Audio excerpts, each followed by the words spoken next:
එළියට යන්නත් බෑ. මේ වැස්සත් එක්ක. යන්න ඕන ඇතුළටලා ටීවී එකක් පොඩ්ඩක් බලන්න.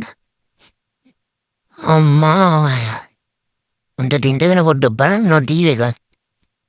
ඔක්කොම මගදිය බලන්න මොකන්ද වගේ.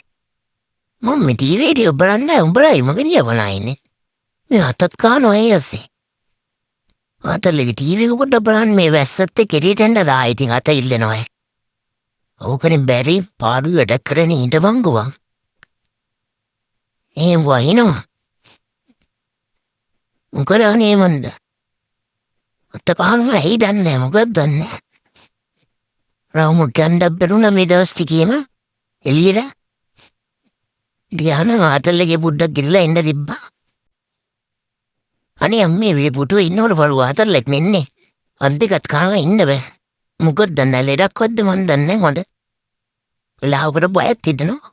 මේ මෝඩු මොසලේ ටික ඔක්කොම මගේ තියා බලලා ඉන්න එළියට යන්නත් නෑ ඒ ඇස්සේ වැස්ස.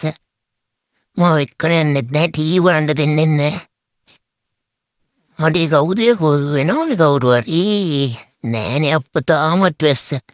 වැස්ස නෑ මට රවුමක් ගහන්න යන්න බලන්නකෝ. ටීවී එකවත් බලන්න තමයි දැන් තියෙන්නේ.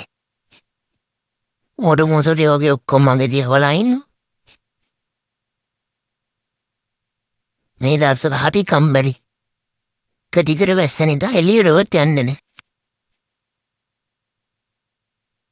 ඕන් ඉතින් එනවා අය අත දෙන්න.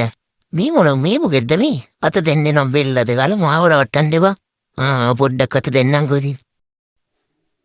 ඇති එකපාරක් දුන්න මැටියට. අය මොනවද කියන්නේ බනේ ඵලයන් ගෝ යන්න වාදයක් ඉන්නද ඔය බෙල්ල ටික කත යන්න. වාදයක් කියන මොනනෝ කමන්නේ චුප්තාත ගාපන් කියන බෙල්ල. මේ උගෙද්ද මේ මොකද දන්නේ නෑනේ මොනෝ කොහෙන් ආපු එකද මන් දන්නේ. හැමදාම වෙනව නිකන් මට කණ්ඩෝල් මුකුත් තරන් එන්නේ. ටීවී එක බලන්න දෙන්න. අන්තරලේ ටීවී එක බලන්න ඉන්නේ මේ මොකද නේ මගේ කහනෝ මොනෝ බලනද මන් දන්නේ. අතල්ලෙක් ගුත් දෙනවා. දඟලන්න ඔය දෙන්නේ මෙහෙම හිටනේ හිටපුවම. උඹලා නම් කියයි මන්නේ මේ බද විඳින්නේ.